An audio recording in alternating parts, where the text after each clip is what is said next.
Morning, everyone. Great. It's always a sad and equally scary day when anyone introduces you as their boss. As a public servant, we tend to have a great many of those.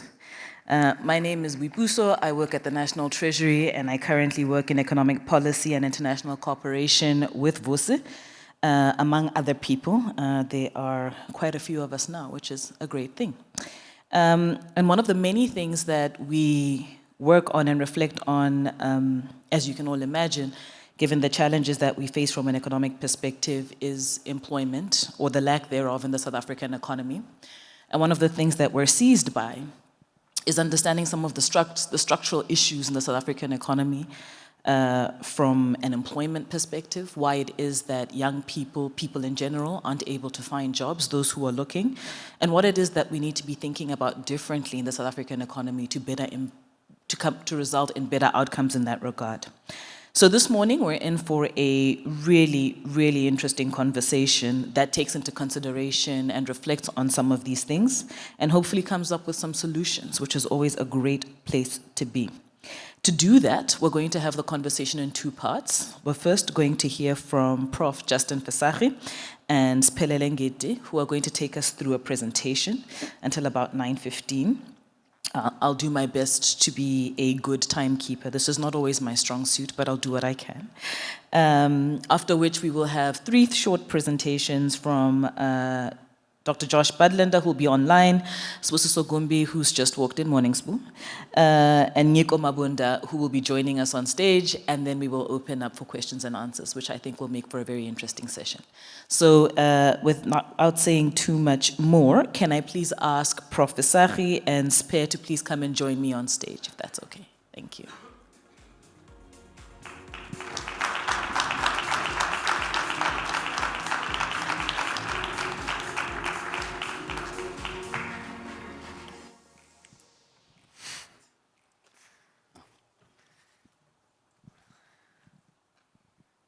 I see you've wisely chosen the very far end from me. I have that effect on people.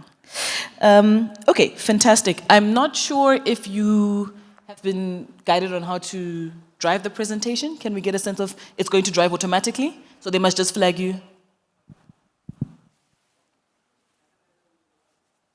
There's a clicker. At the podium, I presume? Is that what okay, great. So. All right, I think we figured it out. Thank you very much. Okay, Prof, over to you. Thank you. Okay. So am I supposed to stand at the podium here or sit down and stand over here? Great. Hopefully I can get this clicker to work. It's a real pleasure to be with everyone. Look, I know economists think of themselves as rock stars, but Treasury seem to take this quite seriously with the music and the lights and maybe our dancing. Actually, we did have dancing. But in all honesty, it's always a real pleasure to be in this room today for us to be thinking seriously about some of South Africa's economic challenges. And I can't think of a more serious or more important or strategic issue than unemployment. I don't know about you. I think it's the #1 issue for the South African economy going forward. And I know today we're going to get a lot of insight and perspective, but I see myself in Sepele's role this morning to really maybe try and ask some harder questions, some provocative questions, to try and set the stage when we do start thinking about the details of answers and solutions. I think we need to make sure that we're seeing this problem from all angles. So, without further ado, great, you should be seeing my slide. Okay. Great, so are we asking the right question when we face this issue of unemployment in South Africa? I was thinking about how to start this presentation today, so I thought I'd put up a few pictures. And I know that many of you here are also students. It's a sort of a capacity building event. So I wonder, can anyone in the audience identify which event in history do these photos represent? Come on, let's get some participation so it's not so boring today. Yes, someone at the back. Thank you. Thank you, yes.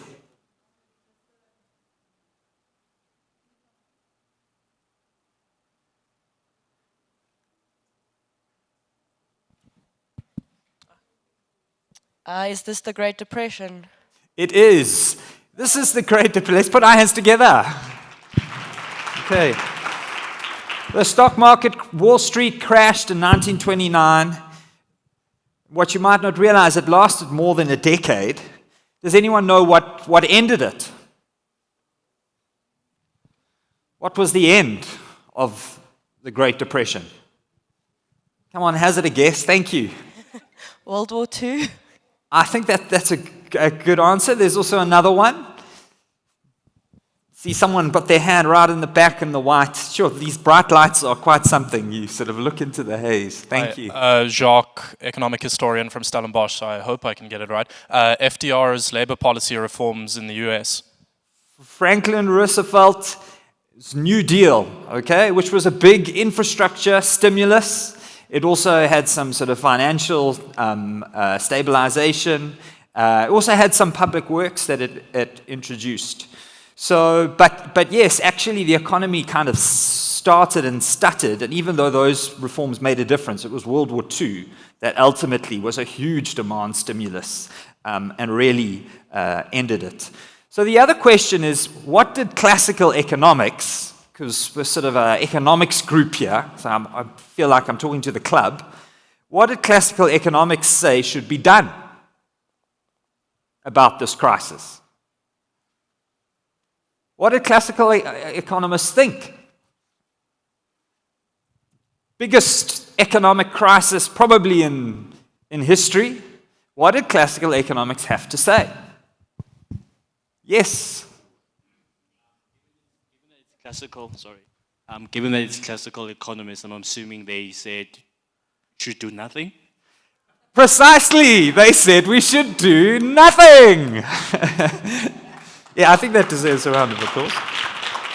Okay, very familiar arguments, actually. Classical economists thought that the wages were just too high. Prices were too high. Give it time, it will adjust.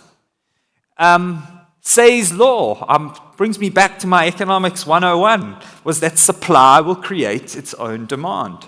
So the point of sort of showing this is that the Great Depression actually changed economics, because it meant that classical economics needed to wonder whether they were asking the right questions. And I think in the South African context, this is an important lesson for us. Throughout this conference today, are we asking the right questions in the first place? Or are we throwing at this problem the same old things that seem to be achieving very, very little? I want to say from the outset that I don't have all the answers to South Africa's unemployment problems. I wish I did. I wish there was a silver bullet. But I do think that we need to take this problem very seriously, and I think we can learn some lessons. So here are some graphs from the Great Depression. Interestingly enough, do you know what the unemployment rates were reaching in the developed world at that time? What kind of levels? Well, I think it was sort of getting up to the sort of 25% mark, right? What is South Africa's rate of unemployment? Well, it depends how you measure it. But even if you measure it in a conservative way and leave out the non-searching, it's at this level and beyond, and it's been at that level for a long time. So this was the biggest crisis in the developed world's history, and yet they were facing levels of unemployment similar to us. I think the other thing to say about this is that at the time it was kind of assumed that it was a problem of the individual's characteristics.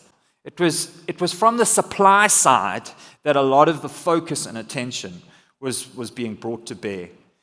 But ultimately, it ushered in an era of economics, Keynesian economics, which actually said it's not just the problem of what's happening on supply, but we also need to understand a problem on the demand side. In other words, there's something wrong with the economy itself, that we actually have all of this labor that's not being put to good use. And in the South African case, we have to also ask the question, where does a lot of the attention and the focus go? on unemployment. This is a meta-analysis.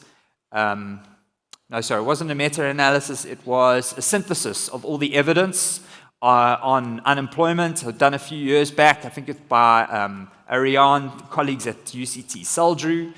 And they said, in summing up all the evidence that economists were working on this unemployment in South Africa, they said that a key limitation of the synthesis is that it does rely on what research has been done, the extant literature. And in this study, a clear gap in the literature is on demand-side challenges, which require additional research and attention in order to form policy approaches. In other words, we know a lot about why individuals sometimes struggle to compete and access jobs in the labor market, but we don't often ask the question around why our levels of investment, why we have sort of demand that we do have. And I think we need both sides of the coin. Okay, so the other thing to think very hard about is, in what ways does our economics become broken in a context of such mass unemployment? And for those of you studying out there, again, you come across a lot of theories and a lot of thinking around how things should work, but most of those things are assuming that we have a labor market that's working and absorbing all the labor. So, take your standard growth accounting framework.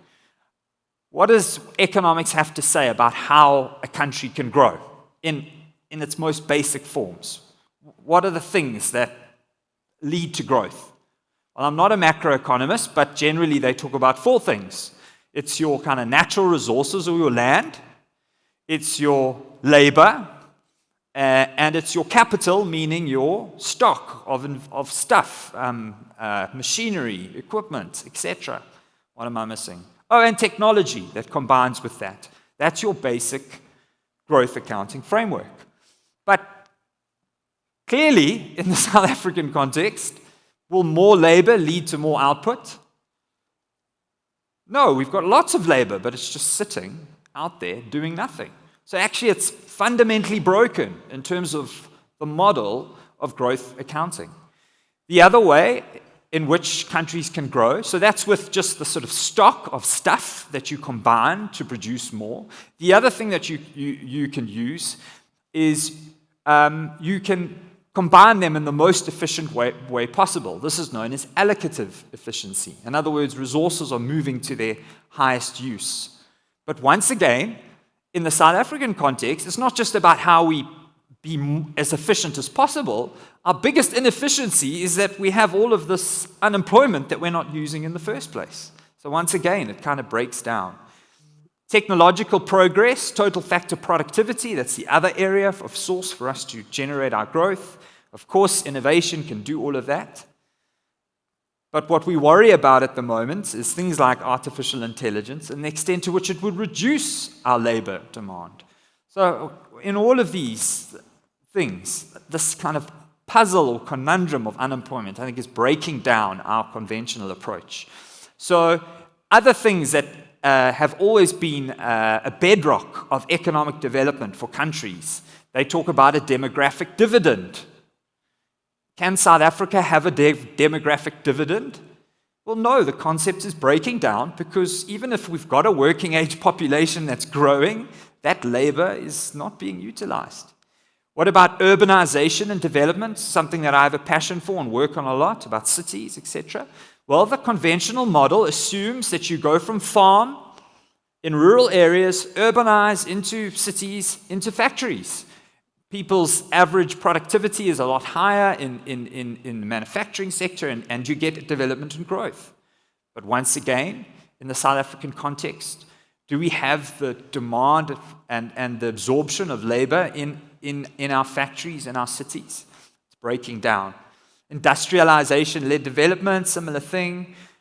Human capital, investing in education, all of these things, I think we need to think carefully around how our conventional economics would think about growth, would think about development, and the way in which unemployment and our mass unemployment is really breaking our models in the first place.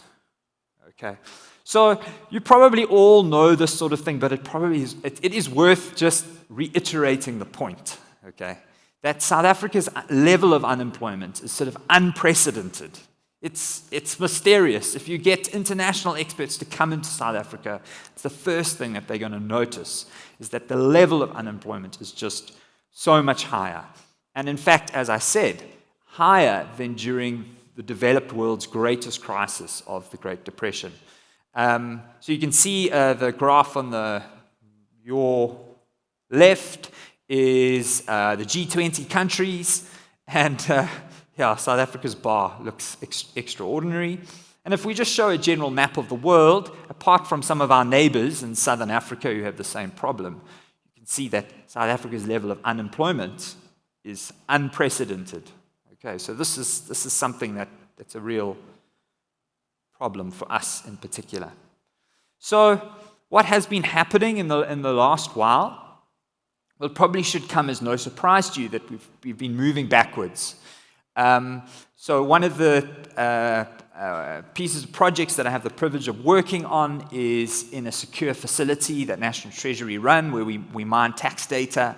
And with the tax returns, you can get a really accurate sense of what's happening in the formal economy. And you see that the last 10 years, our formal employment has been growing by less than 1% per year. So that's adding about 130,000 formal jobs. Of course, the problem is that you're actually going backwards because your population is growing. So where in other countries you would be getting this demographic dividend payoff because you're getting more workers, more labor, in the South African case, it's actually just adding to more unemployment. So by account of the quarterly labor force survey, the number of unemployed people has now risen from 8 million to 12 million between 2014 and 2024. So it's really, again, the scale of it is something quite staggering to get your head around. So clearly our economy needs to grow. It needs to grow a lot faster if we're going to start making progress on the unemployment problem. So we need faster growth. But you run the numbers, because I've sat down and had to think about it. What actually would need to happen for this to be true? For faster growth to solve our unemployment problem, what's actually needed? Well, when it comes to the formal economy, which is decent levels of work and kind of what we would sort of aspire to, we've actually reached a point where we need to double the number of formal jobs to absorb our unemployed. Double. So that's a formal economy overnight that needs to be twice the size. Can you see this issue of demand and why it's so relevant and something we really need to think hard about? Okay, so how do we get our economy to that size? Well, compounding growth can do a lot of good over a long period of time. Just to say, it can be a really powerful mechanism. So if you take 3% and say that our labor market is going to produce 3% jobs every year for the next 50 years, that's what it would take for the unemployment rate to sort of be making enough inroads to population growth. So this is a bit of a crude back-of-the-envelope kind of calculation, I admit. But once again, it kind of helps massage in this intuition that our problem is really big, and it's really structural. And it's not just related to the characteristics of workers. It relates to the size of the formal sector relative to the labor that we have to supply. So it doesn't add up. If we can grow at 5%, which I don't know if anyone in this room thinks that's realistic. Again, you could grow at 5% but have jobs growth less than that. There's no guarantee that your GDP growth is going to correlate. But let's just say that you can get a GDP growth that absorbs all the labor at the same rate, at 5%. You're now looking at about 20 years. But the challenge is that's a long time to wait for the average South African, even if we can pull that off. So again, we've reached a moment in history, and we've reached a moment where we've got this big gap between what we need from the formal economy versus what it can actually realistically deliver. And that's why this conference is so important. Okay, one more slide from me, and then I'm going to hand over to Siphelele. So one of the things that's also worrying in this mix is that it's not just the scale of the problem, which is pretty staggering, okay, or the pace, but it's who's being left behind. So this is a chart from, again, using the tax data where we can really accurately look at these different demographic groups. And I'm hoping you can see from a distance out there. And you can see in red is the 15 to 25-year-olds, green is the 25 to 35-year-olds, and yellow is the 35-year-old plus. And if we benchmark the high point in our employment, pre-COVID crisis, so in January, February 2020, we can then see how did that total number of jobs change in the about 5 to 6 years after the COVID pandemic, which we've got data for at this point. And what's really remarkable is actually how little impact there was for the older age cohort. Yes, there was a slight dip in employment numbers, but actually things went pretty well for them. And very soon, still within the lockdown periods, you can see that our 35-year-old and above cohort was able to both recover from the pre-pandemic level and exceed it. But notice what's happened for our younger age cohorts in green and in red. And in fact, both of these younger age cohorts, at the last count of the tax data, which is, we would like to update this, I think in about September, October, when we get the new data in. But what you can see is that they still had not recovered from the COVID pandemic crisis. So not only is unemployment a problem, but particularly among the youth.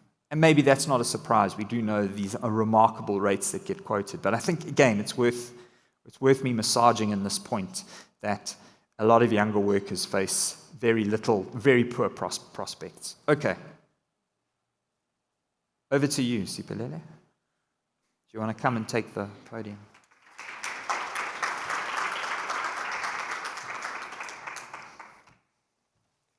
Greetings. So, what are the consequences of youth unemployment? We first have to begin with noting that beyond the stats are human beings. It's young people with dreams, with families, and with society that expects something for them. So we all know these figures, right? From age group of 15 to 24, 60% are unemployed. From the age group of 15 to 24, about 37% are not in employment, education, or training. But why is this important? Why is the focus on youth unemployment important when we have broader unemployment, when we have chronic poverty, chronic inequality? And the importance of this statistic is the ripple effects of youth unemployment. How economic activity or exclusion during this particular period of an individual's life can shape how they accumulate wealth, how do they build families, and their labor market activity throughout their adulthood up into retirement age. Now, as you can see, at the starting point, right, of which, if you know South Africa, is unequal, right? Largely shaped by intergenerational inequality, household socioeconomic status, and etc., right? So, at the starting point, we all enter 15. Some are dropped off, right? They are not in education or training or any form of employment due to many reasons, many being socioeconomic, right? And these individuals who then become excluded to maybe unemployment or some form of precarious employment, this tends to become a trend. As studies have found that individuals during this period, right, who do not have sort of positive labor market outcomes or positive labor market activity end up having a trend of precarious work or chronic unemployment throughout their lifetime, right? So this then creates inequality.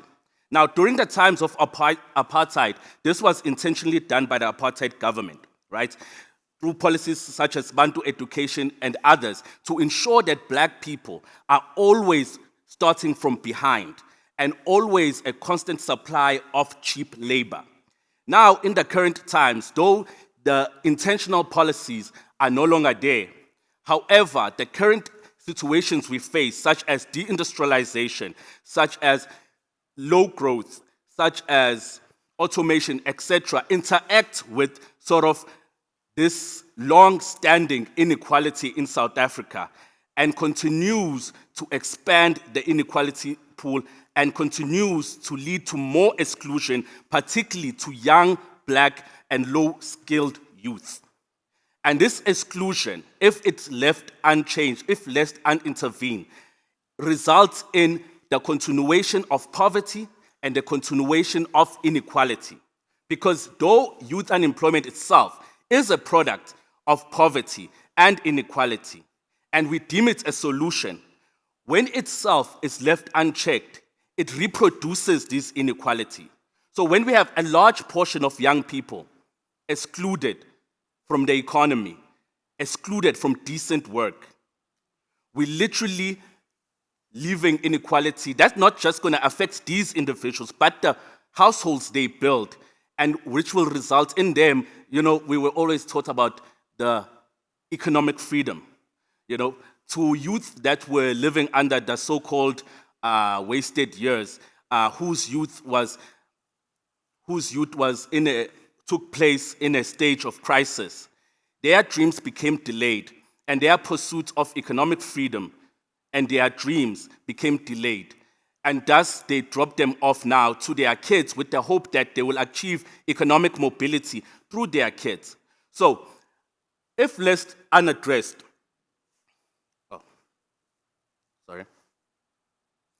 So, now, the challenges that we currently face now that are interacting with our context of chronic inequality and chronic poverty are challenges that are faced by other countries throughout the world, right? If we talk about deindustrialization, other countries are experiencing it. If we're talking about skills inflation, if we're talking about underemployment, other countries are experiencing this. However, its context of South Africa is what makes the difference, right? As you know, we can all be given the same seed, but what grows or the health of the tree that grows depends on the soil, right? So countries with better soil or better context or better environment, the negative effects of automation and other effects can be easily buffered or they can easily recover from them, right? However, in our context, these factors, these negative factors, they come in and interact with an environment that is heavily affected by chronic poverty, heavily affected by chronic inequality, heavily affected by youth unemployment. And instead, they result in a much greater negative effect, right? And this can be seen even with simple things, as the protests we see now. Migration happens everywhere. What is the issue with South Africa that makes it this issue? It is context and the multiple contexts that exist within our country, right? It is this soil in which they are coming in, and in this soil, it's where inequality becomes further expanded.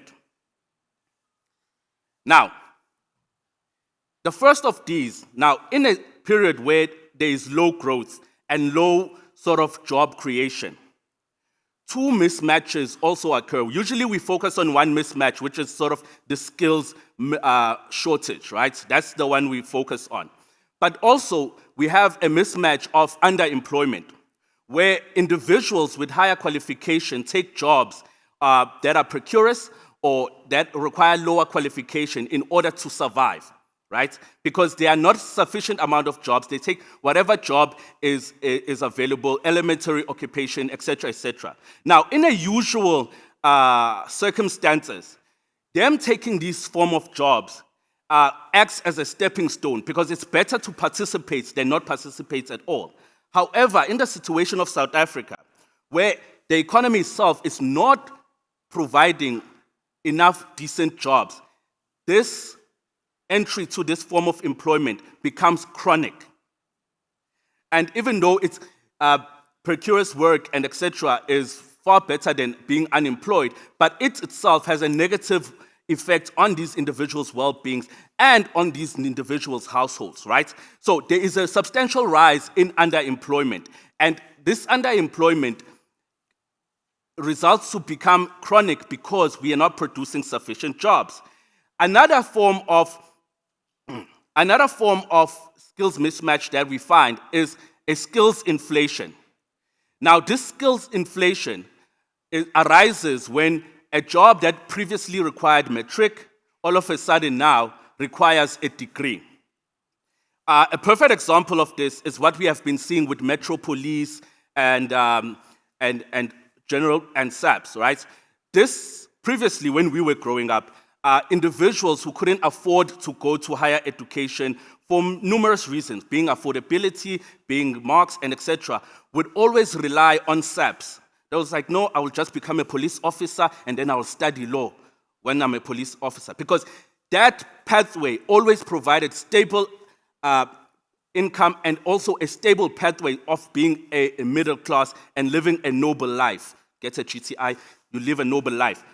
However, what we are seeing now, because of this mass unemployment, we're hearing police officials saying that we will prefer individuals with diploma. We'll prefer individuals with degrees.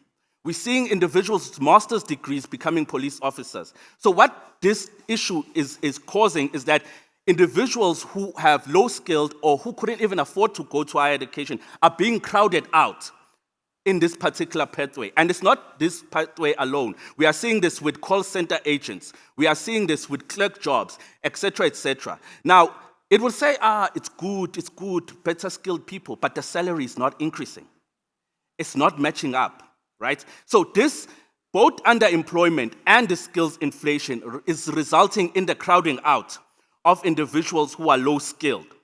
And this crowding out then reproduces inequality, as we know that education levels in South Africa are very dependent on socio-economic status of a child's household, and etc., etc. So this crowding out effect leads to a cycle of inequality, of reproduction of inequality. Now, these are the jobs, according to the latest QLFS survey.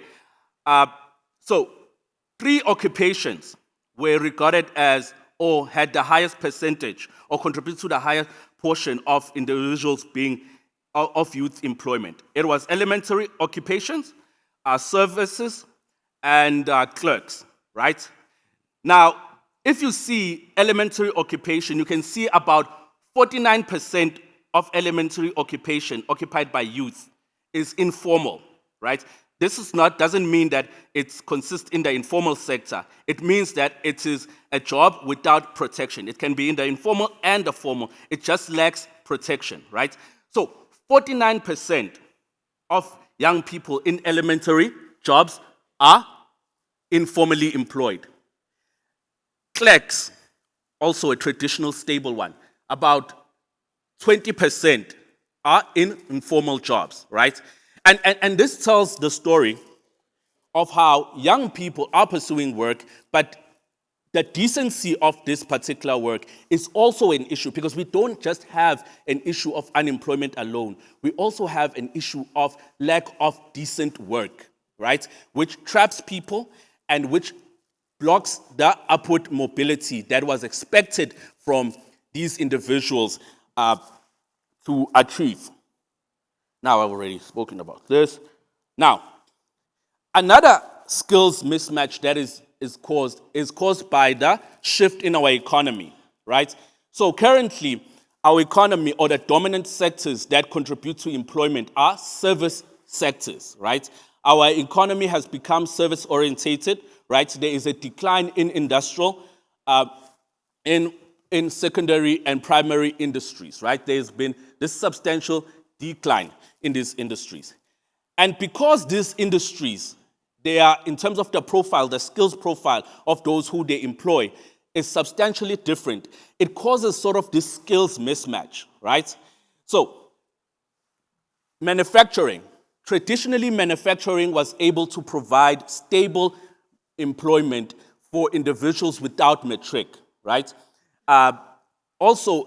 Manufacturing was also situated in areas that are outside the metros, right? Some of our townships we come from were literally built to become a form of labor provisions for these particular manufacturing industries. However, the decline of these manufacturing industries causes firstly a skills mismatch in that the skills required by the service industry, such as your business, etc. For example, if you look at the percentage with those, they require people with matric and above, right? With a large portion of them being having some form of tertiary education, right? So this then, if you are an individual who was let go in a manufacturing plant, it's difficult for you to transition easily to the service sector because of this skills mismatch in terms of what is demanded and from the increasing field and that is demanded from the declining skills. There's also a spatial mismatch. As I previously stated, right? Manufacturing and these other industries, secondary industries, were able to distribute economic activity in places such as Kwakwa, non-metropolitan places, right?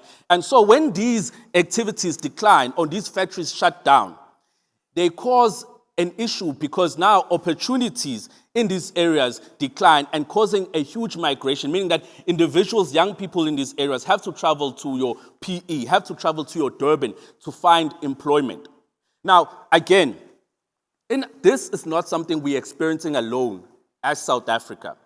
Other countries are also experiencing deindustrialization. However, with them, their labor pool is much more educated, and also there's more investment in infrastructure. So these municipalities or those areas in those countries are able to attract other industries to come in the area, right? Because they do have the infrastructure, they do have the thing. Now, this is another issue that affects South Africa, is that if a manufacturing plant closed down in Mthatha, it's going to be difficult due to the service delivery issues to attract another investor to build this.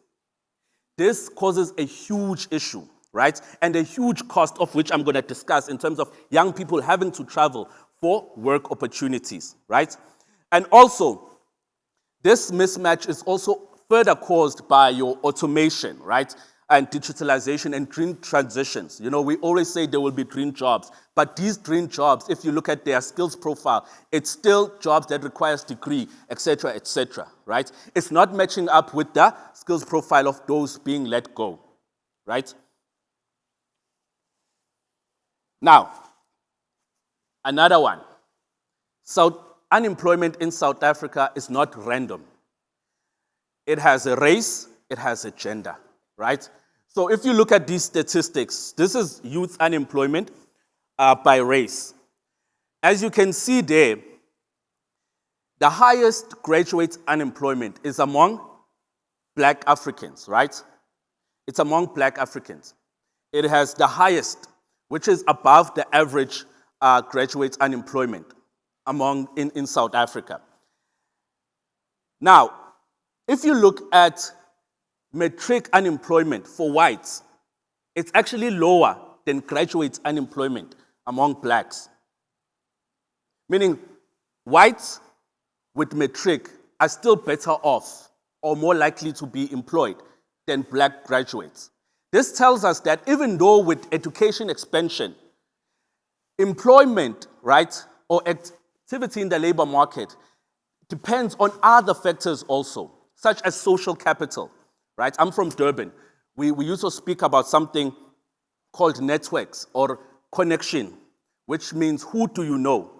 And when I say who do you know who has access to certain rooms in which if they were to mention your name, that will give you some form of economic mobility or some economic benefit, right? So obviously, if you are unemployed in Stellenbosch and your uncle is maybe a CEO, let's say, of Eskom, you are different than an unemployed engineer in Kwakwa whose uncle is a taxi operator and maybe a branch member of the ANC. It's different, right? Because that doesn't carry the same social capital. And so those are other factors, such as household wealth and etc. Because looking for unemployment looking for a job is not just looking for a job. It's a costly activity, right? There was a minister who said, young people are just not looking enough. is not the case. It's a very costly activity. First is the financial costs, right? First is the financial cost. So this is why, firstly, you find that people be like, oh, we give you 350. 350 itself is not enough to subsidize individuals to find jobs, even though it was never meant for that, right? Because there is financial implications, right? You need to have data. You need to have money to travel. You need to have a lot of things, right? Relocation costs, especially if you are in an impoverished area and economic activity is only happening in the urban area. So you need to travel, right? And obviously those who come from non-wealthy household will struggle with this, right? This puts them in a disadvantage. Another one is time costs, right? It is a time-consuming activity, right? So you need to be able to, firstly, the time to travel, you need to be able to look for these jobs. Now, consider a job seeker who is a mother, who is a caregiver in their household. This already puts them in a disadvantage, right? Also, safety implications, right? As you know, South African criminals love a good crisis. And the unemployment crisis creates an opportunity for them to exploit our people, right? As we know, we're all aware of your job recruiting scams. We're all aware of your pay for a job. You know, you have to pay a particular bribe in order to get a job. We're all aware of people who went for job interviews and got kidnapped, right? And again, the most targets of these are particularly women, and more specifically, black women, because, you know, they are the most vulnerable, right? Most desperate. So these criminals always target them, right? And those are the safety costs of looking for a job. And also a well-being cost. As already stated, beyond these statistics are individuals with aspirations, with dreams. And this thing of constantly receiving, we regret to inform you, does affect your health. And so we have a lot of people, they become isolated. They become what? Because there's a mental well-being cost associated with non-economic activity, right? And this cost is not just borne by the person alone. It's borne by the family and the society as a whole, right? Because that's why we always say that if this situation continues, we might have a ticking time bomb in our hands, as this will not just lead to the decline of the mental health of these individuals, but also the social well-being of our society. Thank you.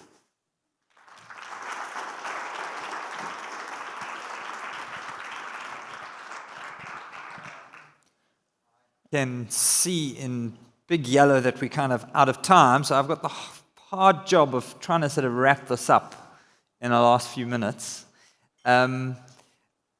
But I think it's important context to set in terms of the size of the crisis, the consequences of the crisis is something that we can't ignore.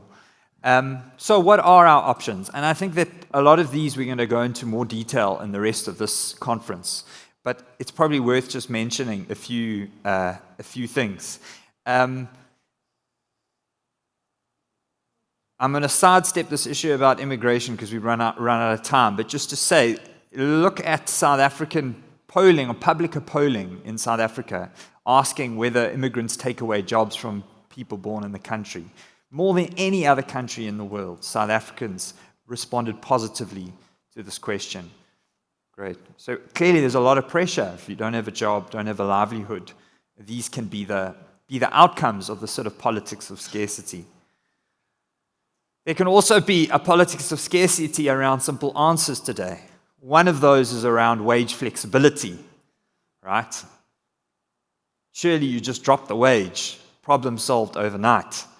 Really interesting that when the robust empirical work has been done on this for South Africa, it actually finds very little responsiveness from the market. In other words, it's probably highly inelastic. So you can drop wages, but you're not going to get a very big impact in terms of the extra numbers, both from the employment tax incentive side and from the minimum wages side. Both of those literatures suggest that it's not as simple as just dropping wages because demand is really inelastic. So in terms of different ways of thinking about this problem, Option one, and we've touched on this, we clearly need the formal economy to grow faster, right? We really need this growth, investment, infrastructure, export competitiveness. But one of the points we're making today is that this is necessary, but it's probably not sufficient, at least not for the next generation or 2 or 3, depending on how pessimistic you are about our growth scenarios.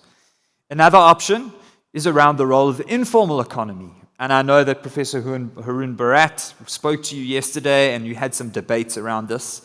Again, we can't romanticize it, but I think really important avenue in South Africa. We have quite a low number of informal jobs compared to some of our other comparators, and that goes quite a long way of explaining our high unemployment. So we need a much more progressive attitude towards informality. I started off talking about the Great Depression. One of the things that happened at that time was some form of public employment guarantee. And talking about our expanded public works program and other sorts of approaches, I think is really important for us to consider.